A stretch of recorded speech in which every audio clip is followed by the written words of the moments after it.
Yeah, I think the clock has striken 11:30, and welcome to today's event where we have the pleasure to present ExpreS2ion Biotech, joined by the company to help us through today's presentation is CEO Ben Fransen and the CFO Keith Alexander. Today's topic, of course, this morning's full year 2021 results, but I think we will also dig a little bit into the pipeline. There was some news in the start of the year on the breast cancer candidate, so I guess we will also dig a little bit into that. As always, please ask questions down in the right-hand box. Do it through the presentation. I will see if it fits. You're very welcome to do it in Danish, but because of Keith, I think we will do this presentation in English. Everything would be unfair. But do ask the question in Danish. I will try and translate it to the best of my abilities. But Ben, I think I will turn the call over to you. Thank you very much, Michael, and thank you HC Andersen Capital for hosting this webcast on the back on ExpreS2ion Biotechnologies Q4 report that we have released today. I'm joined by Keith Alexander, who will cover the financials part of the report here later. I'll do an initial presentation of where we are with the company. If you can turn to the slide after this. So just to recap, ExpreS2ion Biotechnologies is a Nasdaq First North Growth listed company with operations in Hørsholm, Denmark. We are a biotech company. We have a high-value pipeline covering the diseases of utmost graveness at the moment, like COVID-19, breast cancer, and malaria. We also have a contract research organization servicing clients that has even generated up to 60 million SEK over the last 5 years since we IPO'd in 2016. We have our so-called ExpreS protein production technology platform, which has been very advantageous in developing vaccines, not only for ourselves recently, but also for clients over the years. We have produced more than 500 proteins since we started in 2010 with a very high success rate of in excess of 90%. We address vaccines. This market has grown by 5 times at least the last 2 years, obviously driven by the COVID-19 vaccines around. So today it's a more than $180 billion market, and we intend to carve a market share out of that in the future. We are advancing our pipeline as we speak, and most important milestone triggers obviously are related to the COVID-19 vaccine candidate, where we expect the phase 2 readout from Bavarian Nordic here very soon in this quarter, as well as an initiation of the phase 3 trial here later this year. Just to recap on the COVID-19 vaccine. Yes, please, next slide. We announced this in the initial data in August 2021 and supplementary data in November 2021. It's a very efficacious COVID-19 vaccine that we are developing, and which has now been exclusively outlicensed to Bavarian Nordic for further development. We've shown an up to 12 times higher level of generating neutralizing antibodies compared with COVID-19 infections, and that's even 3 to 4 times higher than the virus neutralization levels seen from messenger RNA COVID-19 vaccines. And also looking at the efficacy in terms of various variants, we have seen very, very nice data, both against the Wuhan, the Alpha, Beta, and Delta variants as well. Next slide, please. Now, since July 2020, this has been exclusively outlicensed to Bavarian Nordic. And after the first clinical phase 1 trials that ExpreS2ion was involved in, that I just informed you about, Bavarian Nordic is taking this onwards in a clinical phase 2 study. And there was a very nice announcement in December of the data from the first arm of this study. Of the first, it says here 90, I believe it was actually 103 test persons in the first arm testing 100 microgram as a single shot booster vaccination. And the results here were quite well, showing a 2 to 34-fold increase in the levels of neutralizing antibodies against the Wuhan strain. And now we are actually waiting for further data from this study from the next arm, where they're dosing at the 50 microgram level, as well as the third arm, where they also look at the 100 microgram level, but in seronegative people. So this should be coming right around the corner here. Very important is that Bavarian Nordic have obtained funding for the phase 3 trial from the Danish state in the size of 800 million Danish kroner, or more than 100 million euro. And this phase 3 trial is expected to initiate it here in the next couple of months after the phase 2 study readout. There is a very specific question. I don't know whether we should take it here, but I think it fits. When will the publication from the COVID-19 phase 1 and 2A be published by Radboud? I don't know whether you have any comments on that. Only that our collaborators at the Radboud University are drawing up the publication. I don't believe it's been filed yet, to be honest. So it will take some time. Nevertheless, it's ongoing. Yep. Next slide, please. And just to clarify the setup with Bavarian Nordic, and the license to Bavarian Nordic is from ExpreS2ion's 34% owned associated company called AdaptVac. And then ExpreS2ion and AdaptVac have a licensing agreement again. So AdaptVac has the IP, the patents revolving the VLP technology, which Bavarian Nordic have in-licensed, but the vaccine also covers technology from ExpreS2ion, and this is covered by a license agreement between ExpreS2ion and AdaptVac. So you can say AdaptVac, they already have received 4 million euro upfront when the license agreement was executed in the summer of 2020, and they can receive additional up to 136 million in development and sales milestones, as well as single to double-digit royalties of Bavarian revenues. Now, ExpreS2ion owns 34% of AdaptVac, so this cash flow I just alluded to, ExpreS2ion holds a 34% ownership of that. The licensing agreement between ExpreS2ion and AdaptVac makes ExpreS2ion eligible to receive up to 2 million euro in commercial milestone payments, as well as a lower double-digit percentage of AdaptVac's royalties. So that's the setup we have, and quite a valuable license agreement indeed. Next slide, please. As mentioned, we also have a breast cancer vaccine project in our pipeline, which is really what we spend most of our resources on now and going onwards. And this is just a snapshot of actually already published data showing that our vaccine has the potential to overcome resistance against the common monoclonal antibody Herceptin in this field at the moment. So there's a very clear inhibition of tumor growth, not only in trastuzumab sensitive cancer cells, but also in trastuzumab resistant cancer cells. And this is a problem that can affect up to 30% of breast cancer patients, that they develop resistance. So that's a very interesting potential we have with our vaccine. This has been described, but this is also what we have seen now in our newest proof of concept data. I just don't have the nice photos here of these data that we have from this publication here. Next slide, please. So these are data that we have just released on the 22nd of December last year, as well as here on the 4th of January. It's a snapshot of part of the data across the line. They all look very convincing.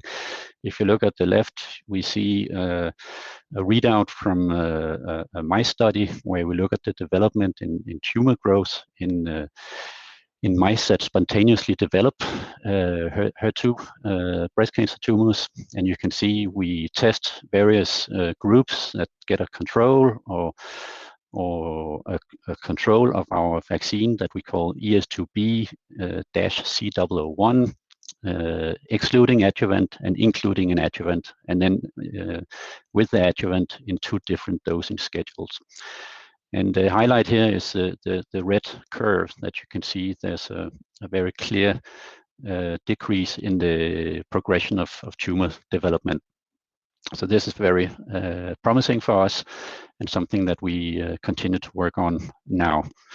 If we look at the right, you see also a development of survival in the mice. So here you see two groups, a group of mice being treated with our ES2B-C001 plus adjuvant, as well as a group that is not treated. And you can see those that are not treated eventually die after 32 weeks. And in the group with our vaccine plus an adjuvant, you actually see a 95% efficiency. And the one mice that didn't survive here actually had, according to our investigator at Bologna University, had nothing to do with this vaccine in itself. So that's very good, and we're very happy and pleased that we got a preclinical proof of concept here over the new year. Right. Next slide, please. Looking ahead, this is an overview of our key triggers here in the near future. Obviously, when it comes to the coronavirus, the ABNCoV2 vaccine candidate, we are very much reliant on Bavarian Nordic's progression. We, as I already alluded to, are waiting any day now on the readout from the further phase 2 data, and we also expect Bavarian Nordic to initiate the phase 3 trial here later this year. And if that's the case, maybe even an initial readout here before the end of this year. And that means that Bavarian Nordic should be hopefully in a commercial setting here by early 2023. When it comes to the breast cancer, we have full control on this project. We have just announced the preclinical animal proof of concept data here. And actually, even in Q4 to 1, you can say, according to this slide. And then, of course, we progress on the manufacturing and scale up, and expect to have produced GMP manufacturing batch later this year. We have been in a pre-meeting with the Danish authorities here in January, and presented our development plans, which have been quite ambitious, and actually got a feedback that tells us that we should do some additional preclinical safety study. And we've taken that into action immediately. Luckily, we are working together with a very professional clinical research organization called Charles River Laboratories, and we have access to the right animals to set up the preclinical safety studies. But they will run into 2023, into the first half of 2023. So in effect, the filing of our clinical trial application looks to be in the second half of 2023. I think this is all realistic, and hence we will do our first dosing in Maine in the beginning of 2024. As it says here, the out-licensing window will open when we initiate the first clinical trial. But I think with the convincing preclinical proof of concept data that we already have, we are of course starting to do business development based on these data already here in this year. With respect to our other pipeline activities in influenza and malaria, we are continuing as progressed. And I think I want to highlight here on the malaria front that we have one clinical stage project, the IH5 project in blood stage malaria, together with University of Oxford, that started a new clinical trial in Africa in 2021. Where we'll get the readout from this in 2023. Importantly is also that we are involved in a second malaria vaccine, which is called a transmission blocking vaccine, and the code name here is the PFS 4845 protein, which is an important antigen in that type of malaria. And this project in itself has progressed, so Oxford University expect to initiate a clinical trial within this year. I hope to be able to announce that later this year. So that's very nice. Also on the malaria front, that we are progressing as well. Next slide, please. Should we take a question here, Ben? It's regarding this, why you needed additional preclinical studies. Was it a miss from the beginning, or something that came down the road with your discussion with the Danish health authorities? Is there any signal in that? And maybe can it give you any advances in the further development, of this product? Sometimes that is also the case. So perhaps you can. The easiest explanation is that we've made the strategy shift only 2 years ago regarding being a pipeline developer instead of only a manufacturer of antigens. And so we are building up our skills within development of biologics, and definitely we have very professional consultants helping us out also on this. But I think it would have been difficult to assess the need for preclinical safety before we actually had this meeting with the Danish authorities. We are pleased that it's so early on, actually, that we have had this meeting with the Danish authorities. So it just makes it more professional and realistic, I think. Yeah. So no signs in the data. It was simply that they wanted a more security or yes. Yes. Yeah, okay. Maybe because we had so strong efficacy data, there is a relation obviously between that and safety. So Makes sense. Perfect. Thank you, Ben. Next slide is the last one from my side. I'll cover it quickly so Keith can present our Q4 report. And this is the management team as we look today. And basically, I just want to highlight Dr. Mathies Rante, who has joined the company here 1st of February as our Chief Medical Officer. He comes with a strong background within the medical development and has a decade of broad clinical experience from companies like Novo Nordisk and Alcabello and lately GSK vaccines that we are very pleased with. So, right, that said, I will hand over the microphone to Keith. Thank you, Ben and Michael. During the fourth quarter of 2021, we continue to focus our efforts, as Ben said, both in terms of manpower and money, on the preclinical development of ES2B-C001, our breast cancer vaccine candidate, supporting the testing of ABNCoV2 COVID-19 vaccine candidate, and our CRO clients. I'll walk through the impact those efforts had on our financials in the next few slides. Next slide. Starting with operating income, we experienced a 16% decline year over year in the fourth quarter to 4.4 million Swedish krona, and a decline of 10% on a year-to-date basis to 13.7 million krona. Looking at the trend shown in the chart to the left, you can see that operating income in the quarter was the third highest of the last 12 quarters. In the middle chart, we focus on net sales, which reflects revenue from projects, licenses, and our web shop. You can see that net sales in the quarter were above the long-term average. Year to date, they increased by 113% compared with 2020, marking a continuation of the significant recovery from 2020 we've seen throughout 2021. They benefited from follow-on projects related to the development of the COVID-19 vaccine, strong royalties from licensed products, and direct sales of expression-produced proteins. In the chart to the right, we show the other components of operating income, which is essentially grant-related income. As a reminder, in 2020, we received a significant amount of grant income from the COVID-19 project. In the fourth quarter of 2021, we realized the remainder of our income from the Treat HER2 grant. Moving to the next slide, where we focus on the cost side.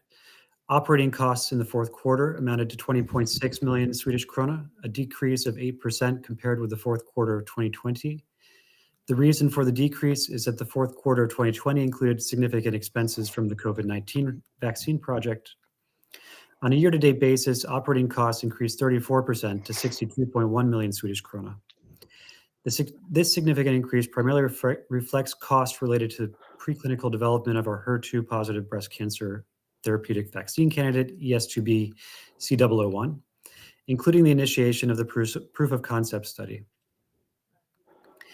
It also reflects higher personnel costs due to changes in how we accrue for incentive-based compensation, which we made earlier this year, as well as higher headcount. These changes to the accrual method do not have an impact on cash. I'll clarify this in the coming slides. Looking forward, we will start to incur costs related to CMC manufacturing, so expect our costs to increase from here. On the next slide, after financial expenses and taxes, we had a net loss of 14.3 million Swedish krona in the third quarter, a decrease of 17%.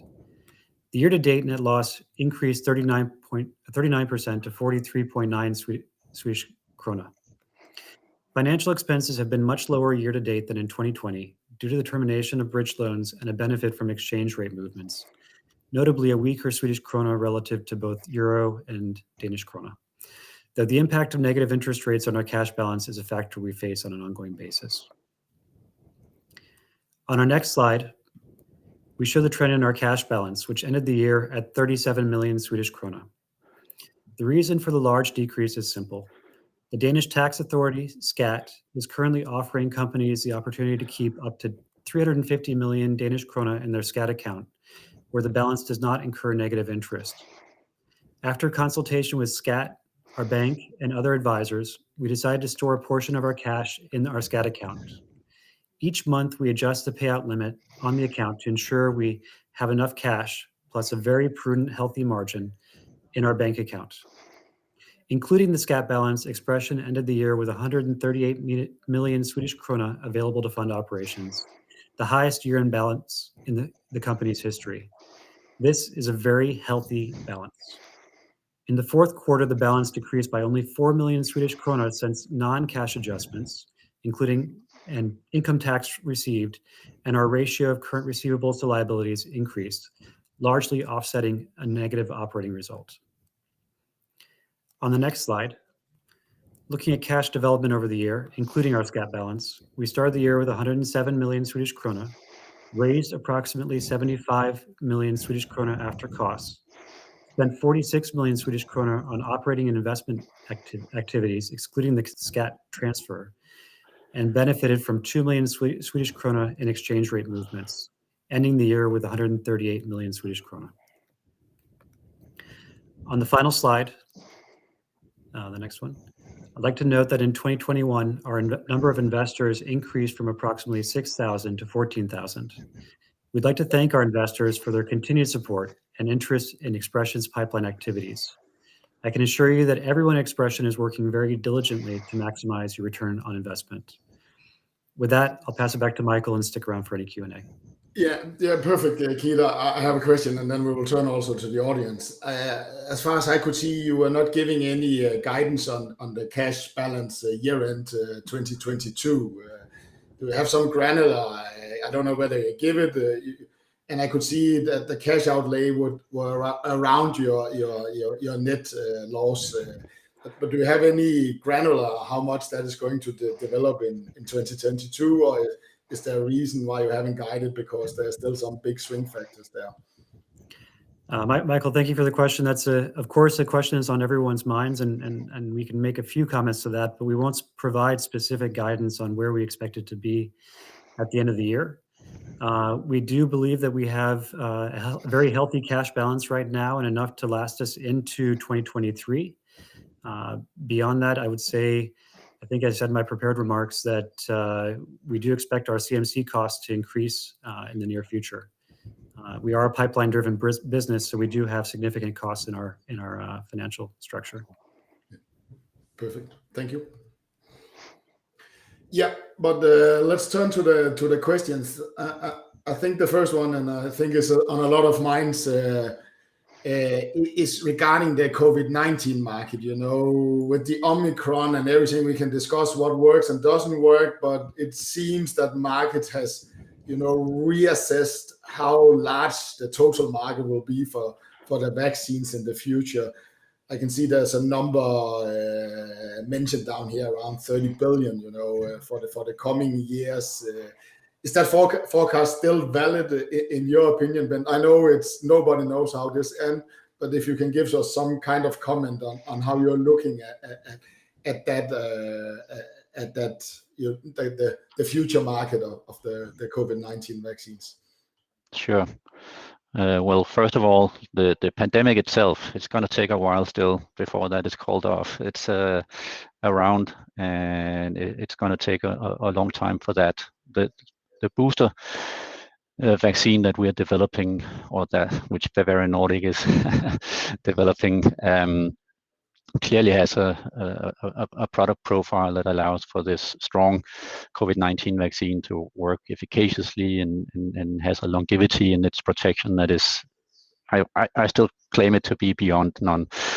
But it remains to be seen, of course, and documented by Bavarian Nordic also in the clinical phase 2 and the clinical phase 3. I believe Bavarian Nordic have already communicated that they're also looking at the Omicron potential with the current vaccine as it looks today.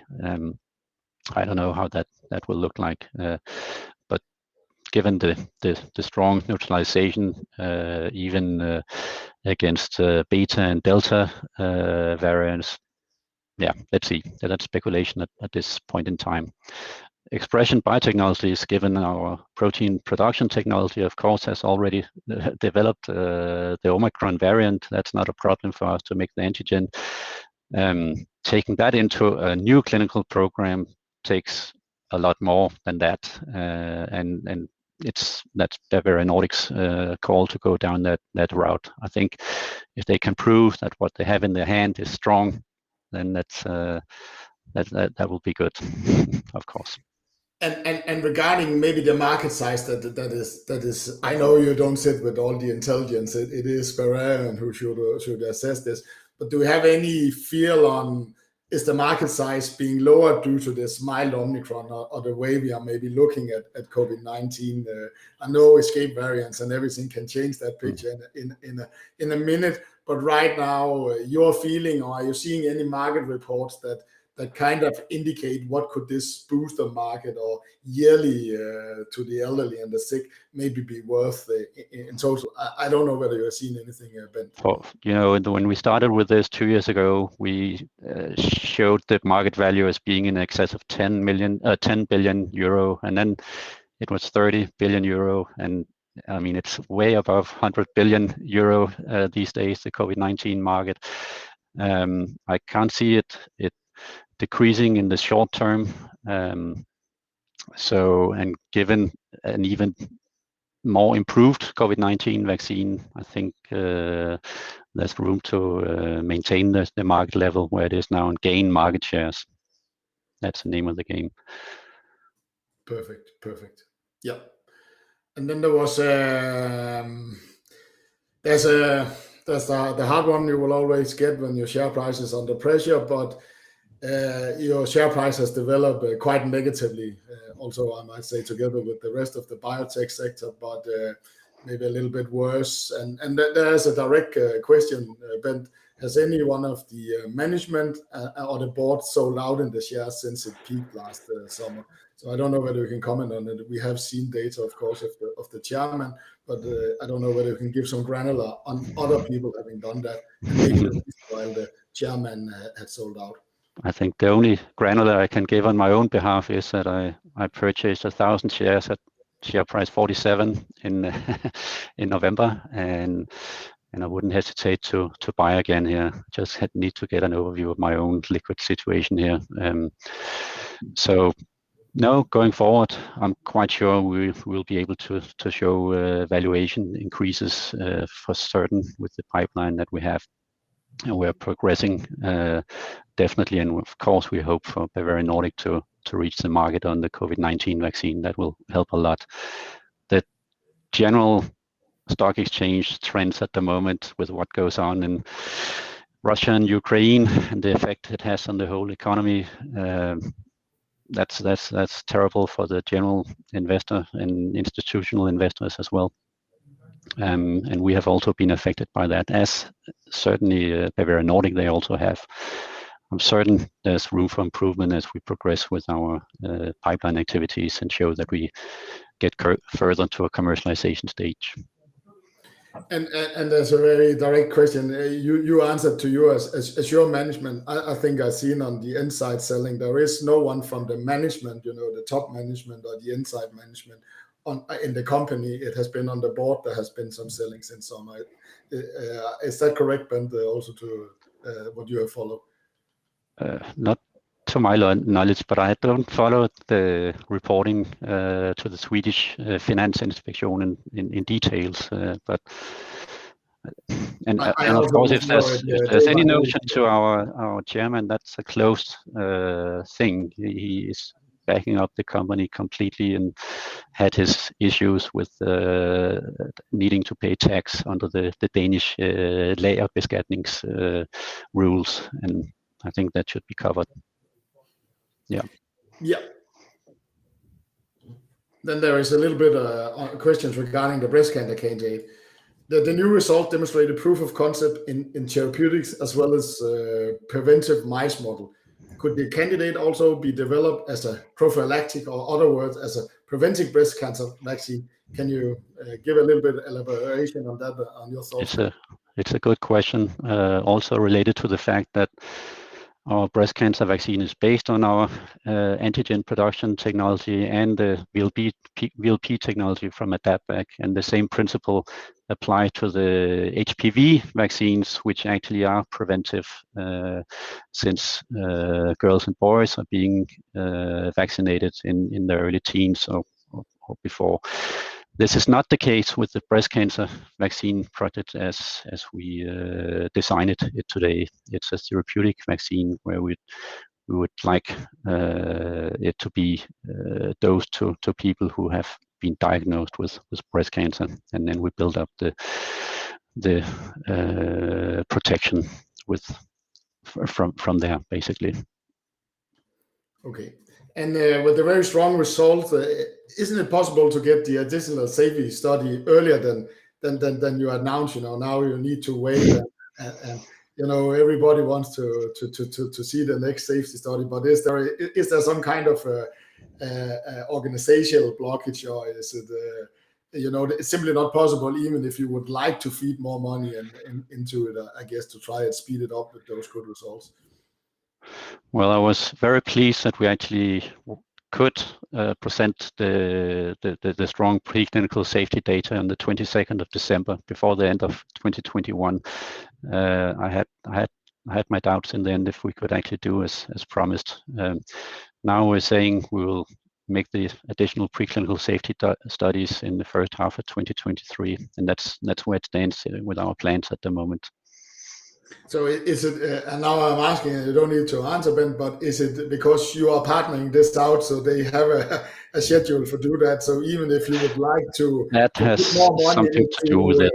Yes, yeah. We are of course working together with a professional contract research organization, Charles River Laboratories, well renowned, but also have their time slots that we have to accommodate, of course. Perfect. And then the third question, usually phase 1 studies are for healthy volunteers. Will the planned phase 1 study go directly to cancer patients? And will there be any effect results from this? It's typically done in the 1A, 2A study, but is there a possibility that there could be some efficacy study in your first in the first phase there?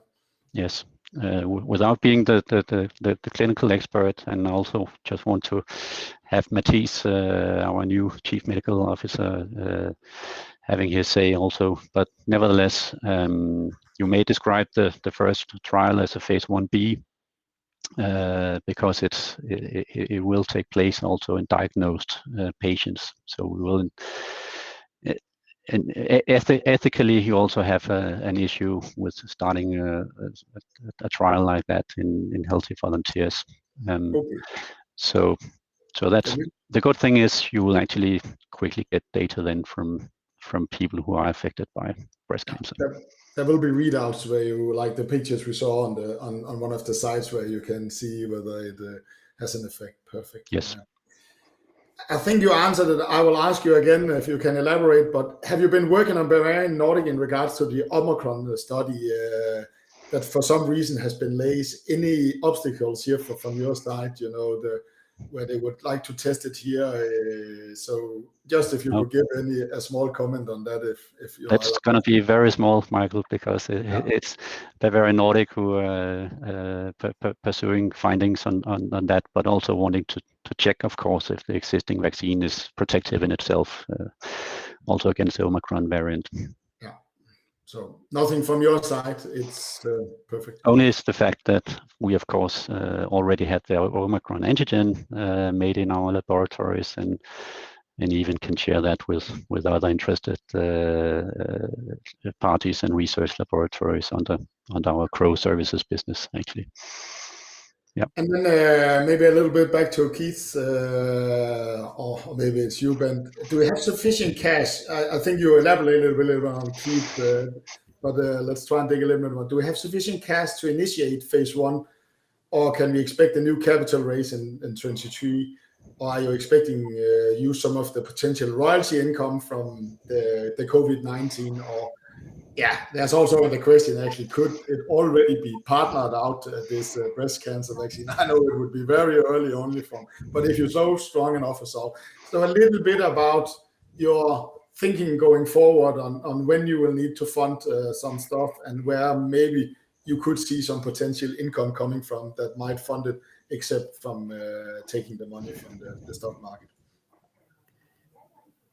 Ben, should I take this one, or would you like to? Yeah, no, that's fine. Sure.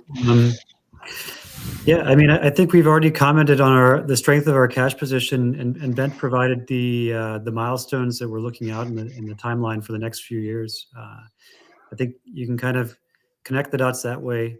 Beyond that, I believe last quarter we mentioned the timeline for how we might be receiving milestones from the COVID-19 vaccine project, should it make it to the market and everything. So I think that there are a few factors there. We presented what we can present on that right now, and I think we should speculate on fundraising. And then maybe a little bit on the last part then, could there be already that early with strong data, any potential partnering already, very early phase, but your business model is, to get that out and let the people pay for the higher development, when the cost goes up for development. So a little bit granular. I know you can't predict the future, but if it's so strong data, could it be earlier than normal? Yeah, sure. Of course, in general, it's always a strategic issue to strike a partnership deal at the right moment, at the valuation time of the project. But that, given the very strong preclinical proof of concept data that we have just generated here, it makes it just the more exciting to actually do business development. Obviously, we'll show these data to relevant companies and take the dialogues we get from those. And there's the question I should have pulled down. Maybe I could already have asked that. But your strategic regarding this partnership will be a similar setup like a DAPVAC, Bavarian Nordic agreement, or will you offer a share to a partner that maybe goes in and buys something of you and thereby very... I know we are speculating, Ben. I need to ask it because I think it's a very relevant question. But I don't know how far it's very, very early to speculate about a licensing setup with potentially equity elements involved. Or that's a bit early to speculate. But a general partnership deal would certainly consist of financial trigger points like milestone payments and royalties of sales down the road. Certainly. And taking over the development of that product. I think maybe because the AdaptVac was a kind of a two-step. Normally, if you have developed everything, because there was two technologies that needed to go into this. So there's not a necessary for a middle step. You can, with this technology, you can go directly to some kind of a pharmaceutical company or something. Is that correct? Just to clarify. It will be much more simple, basically, and easier to explain when once we do a partnership deal around the breast cancer vaccine candidate. Certainly, yes. Perfect. So then that was good for my understanding also, Ben. And then there's a question here in the end. Can you elaborate on your collaboration with the company Atana? Not really. Atana, they are also a stock exchange listed company. We've had some interactions with Atana where they've requested some work, and that's been good, part of our Crow services business. So that's fine. Atana in themselves, it's a diagnostic based company and with a strong apparatus that they use in early research. I believe even one of those are standing at Copenhagen University being applied there. So it's a very interesting company for sure. We maintain good relations. Perfect. I think that was the last question. Thank you for very good questions. Someone came in. That's always, I should have been fast. Is it possible that AdaptVac will be listed on the stock exchange itself in the future? How do you look upon ownership there? Now again, we are going out the speculation. Yes. I don't think we shall comment about those exit opportunities with AdaptVac. So that's pure speculation at this point in time. Perfect, Bent. Yeah, but I think we got the last question. And thank you for very good questions. And thank you for you, Bent and Keith, for taking us through it. And have a nice day, although a very uncertain day in many lives. Thank you. Thank you very much. Thank you. Thank you. Bye.